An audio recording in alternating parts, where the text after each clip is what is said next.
Hello mga ka-DIY! For this video, gagawa tayo ng small portable generator para sa emergency light at cellphone charger. Dito, ipapakita natin kung paano natin siya ginagawa at mga listahan kung ano yung mga kailangan natin gamitin para mabuo natin ang solar generator. Tara!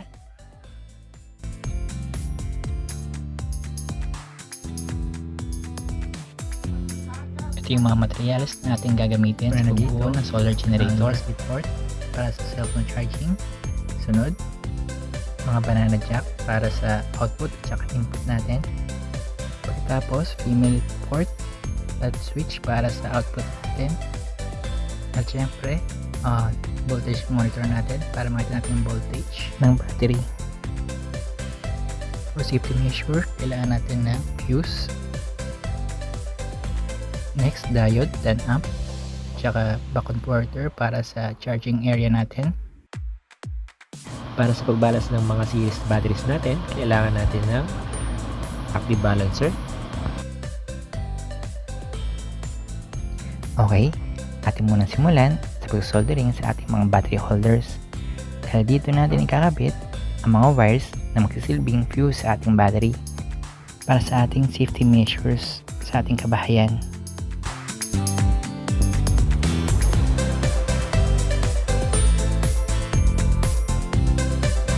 Dahil wala tayong fuse wire, naghanap tayo ng alternative, which is yung paggamit ng USB cord. Tamang-tama dahil ito ay manipis at madali lang siya maputol kung sakaling magkaroon ng short circuit.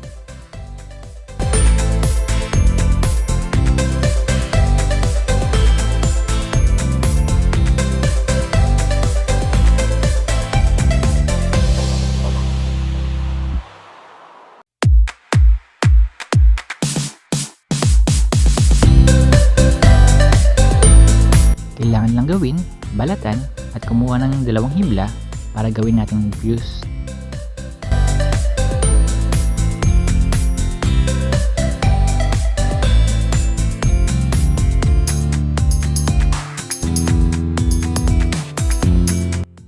Ito ang magiging itsura kung makabit natin ang mga wires.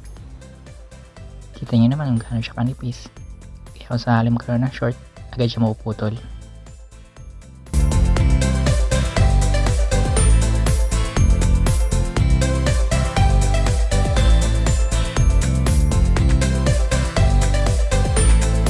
Gamit ang soldering lead, ikakabit natin ang mga wires sa ating battery holders.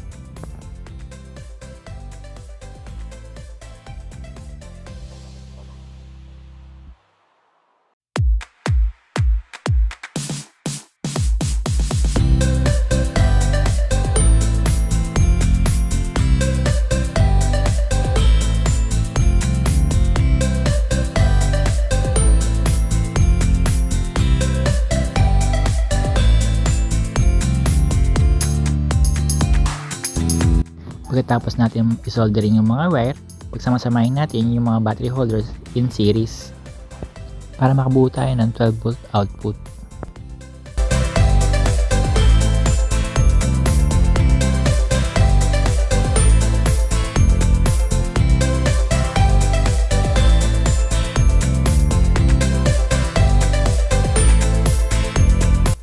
Ito yung napili kong container para paglagyan ng ating 12 volt setup. Dito, mapapansin nyo na nilagyan ko na siyang butas gamit ang drill para dito natin kakabit ang mga battery holders. Kung wala ka namang drill na kagaya nito, pwede ka naman gumamit ng soldering iron. Kaya lang, kung gagamit ka nito, dapat iba yung ginagamit pang butas at sa pang soldering sa soldering lead mo para maiwasan ang pagkasira ng soldering tip.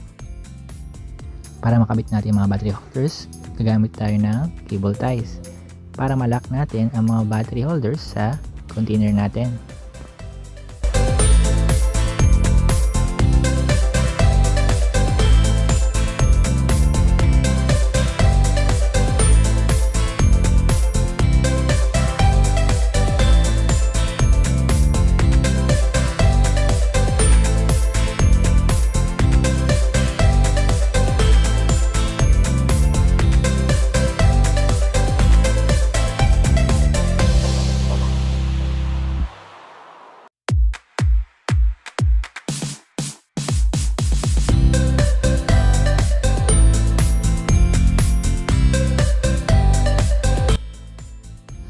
next step, ang pagkakabit natin ng mga wires sa bawat series.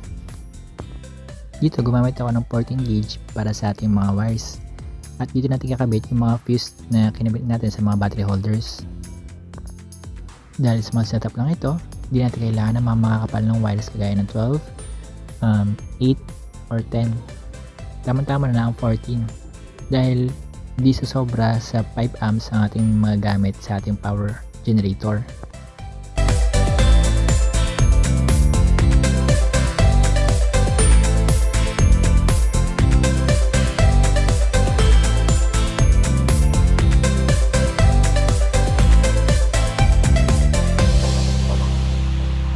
Dito kung mapapansin nyo, sa second series ay manipis lang na wires ang aking ginamit sa magkabilaan nito.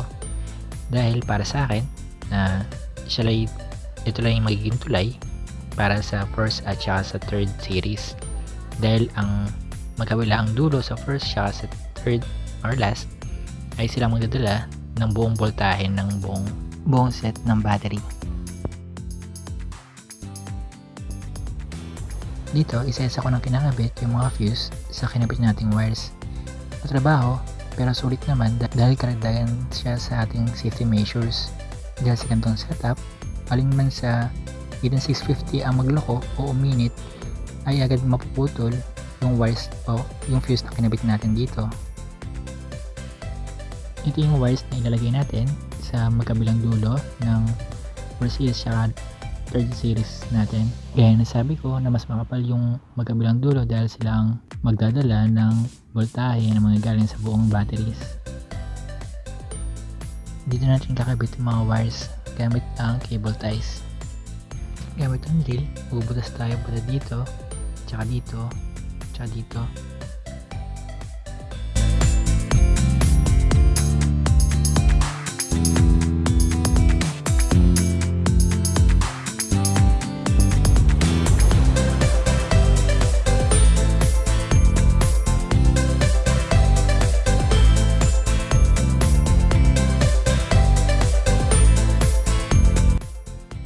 Ngayon, ikakabit na natin ang LVD module na siya magka-cut off sa ating battery para maiwasan ang over discharge.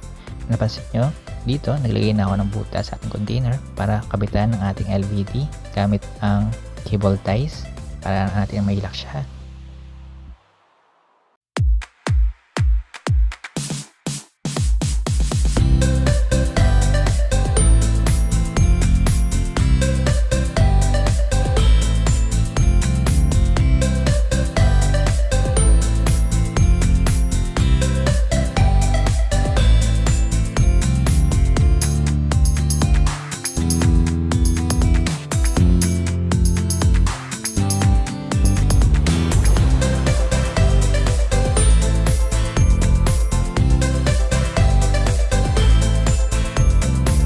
Dito, sinolderin ko na rin ang magkabilang side sa dulo-dulo.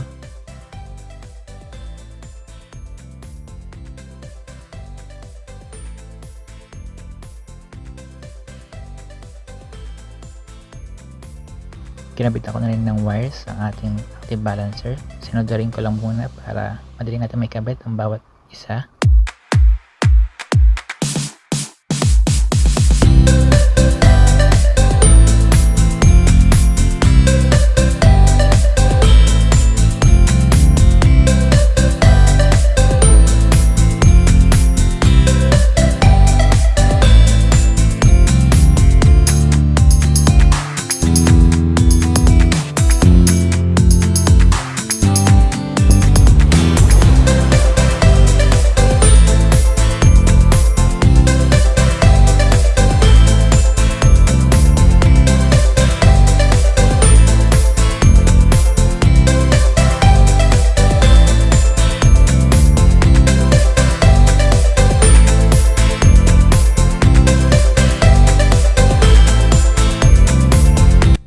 Ayan, pinuwesto natin sa ilalim ang active balancer para maikabit natin ang maayos sa bawat series ng battery natin.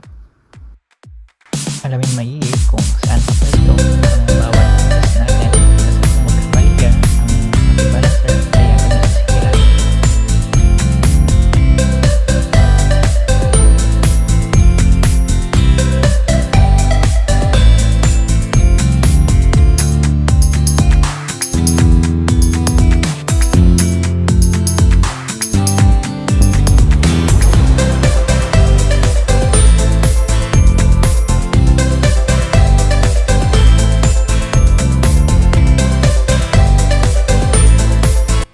proceed tayo sa ating charging area, which is ang ating back converter.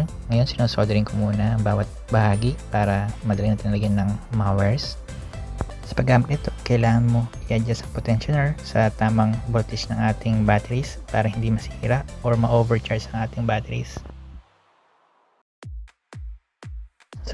Sa positive output, maglalagay tayo ng diode. Yung mayroong guhit sa ilalim, yun ang dapat nakatapat sa battery. Dahil siya yung block sa battery para hindi bumalik sa ating back converter o yung tinatawag na backflow current.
Ilalagay lahat ng natitirang component sa ating container, gaya ng fuse box, USB port, switch, female port, at iba pa.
Ito ang mga wiring natin sa ating mga component. So Sa takip ng container ko nilagay ang battery monitor natin kasama ang switch.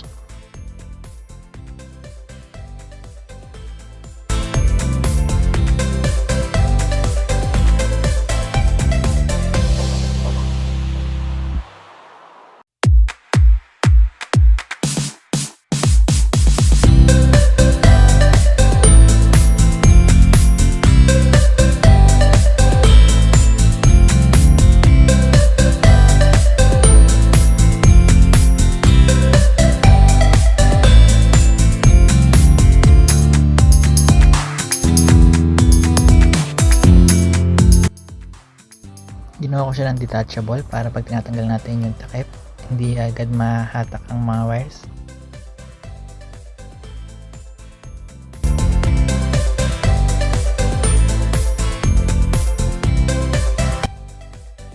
Ayan, tapos ang pagbuo. Ngayon maglalagay na tayo ng ating 18650 para matesting natin kung gumagana.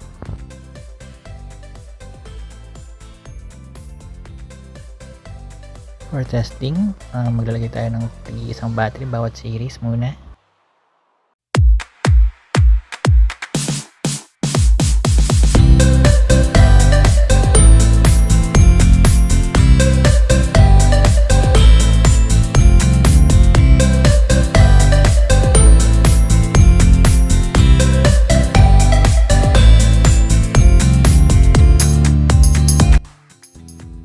Dito, nag-operate na ating active balancer.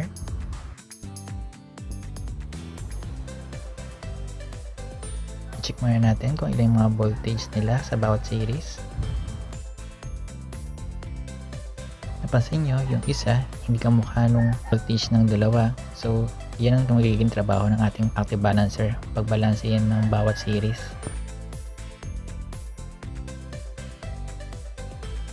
Dito sa pagbukas ng ating LVD, napansin natin na nag-open naman siya, kaya lang nagkaroon pala tayo issue sa ating LVD.